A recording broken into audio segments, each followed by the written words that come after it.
విశాఖపట్నంలోని సింహాచల దేవస్థానం పులిహోర ప్రసాదంలో నత్త కనిపించడం కలకలం రేపింది. దీనిపై సింహాచల ఆలయ ఈవో స్పందించారు. పులిహోర తయారీ 3 దశల్లో జరుగుతుంది. పులిహోర ప్రసాదంలో నత్త రావడం అసాధ్యం. రోజు సుమారుగా 20,000 ప్రసాదం ప్యాకెట్లు తయారు చేసి విక్రయిస్తాం. గత 31 ఏళ్లలో ఇలాంటి ఘటన జరగలేదు. పులిహోర ప్రసాదంలో కావాలని నత్త పెట్టి ప్రచారం చేసినట్లు అనుమానం ఉందని పోలీసులకు ఫిర్యాదు చేశామని ఆలయ ఈవో పేర్కొన్నారు.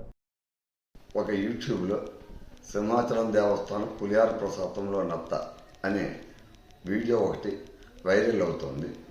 ఈ వైరల్ అయినటువంటి వీడియోని జాగ్రత్తగా అబ్జర్వ్ చేయడం జరిగింది. అబ్జర్వ్ చేసిన తర్వాత ప్రసాదాల తయారీలో విచారణ చేయడం జరిగితే అక్కడ జనరల్గా వాస్తవం ఏంటంటే పులిహోర తయారీ 3 దశల్లో కంప్లీట్ అవుతుందండి. ఒకటి, ముందర చింతపండు గుజ్జు తీయాలి. చింతపండు గుజ్జు తీసేటప్పుడు చింతపండుని ఒక మిషన్లో వేసి గుజ్జు తీయడం జరుగుతుంది. అందుచేత మిషన్లో ఎప్పుడైతే చింతపండు వేసామో ఆ చింతపండు నుంచి నత్త రావడానికి ఎటువంటి ఆస్కారం లేదు. ఇంకా రెండోది, పులిహోరలో కలిపే పోపు సామాన్లు, శనగపప్పు, శనగగుళ్ళు, మెంతులు, ఎండుమిర్చి ఇవన్నీ నూనెలో బాగా వేయించడం జరుగుతుంది. వేయించడం జరిగి బాగా వడకొట్టి సెపరేట్ చేసి పులిహోర తయారీలో కలుపుతారు. దాంట్లో వేసినప్పుడు కూడా నత్త పూర్తిగా మాడిపోయడానికి అవకాశం ఉంటుంది తప్పించి నత్తలాగా ఉండడానికి అవకాశం ఉండదు. నెక్స్ట్ థర్డ్, రైస్ని బాయిలర్లో ఉడికించడం జరుగుతుంది. ఉడికించేటప్పుడు కూడా ఆ నత్తని బయటికి రావడానికి అవకాశం లేదు. ఎన్ని రకాలుగా తయారు చేసిన తర్వాత దాన్ని కలిపి ప్యాకెట్లు చేసి బయటికి విక్రయించడం జరుగుతుంది.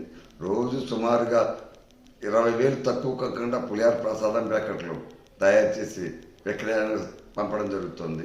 గత 31 సంవత్సరాల మట్టి నుంచి కూడా ప్రసాదాల తయారీలో పనిచేసే కైంకర్ల పనులు కానీ వాళ్ళు కానీ ఎప్పుడూ కూడా ఇటువంటి సంఘటన జరగలేదని చెప్పి వాళ్ళు చెప్పారు. అయితే ఎవరైతే ఈ యూట్యూబ్ తయారు చేసి వైరల్ చేశారో అది పరిశీలిస్తే అతని ముందర ప్రసాదం కౌంటర్లో ప్రసాదం ప్యాకెట్ కొనుక్కొని బయటికి వెళ్ళిపోయిన తర్వాత తింటూ మళ్ళీ తిరిగి వచ్చి పులిహోరలో నత్త ఉంది అని చెప్పి ఇక్కడ కంప్లైంట్ చేశారన్నారు. అయితే అధికారులకు మట్టుకు ఎటువంటి కంప్లైంట్ ఇవ్వలేదు. ఈ గ్యాప్లో మాకేం అనుమానం అంటే అందులో నత్తను పెట్టి పబ్లిసిటీ చేశారన్నట్టుగా అనుమానం వచ్చింది. ఈ అనుమానంతో పోలీస్ స్టేషన్లో కంప్లైంట్ కూడా ఇవ్వడం జరిగింది. దాని మీద విచారణ జరిపి ఆ యూట్యూబర్ మీద తనకు చర్యలు తీసుకోవాలని చెప్పేసి కంప్లైంట్ చేయడం జరిగింది.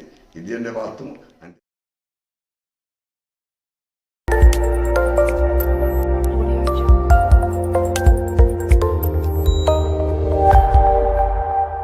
Audio Jungle.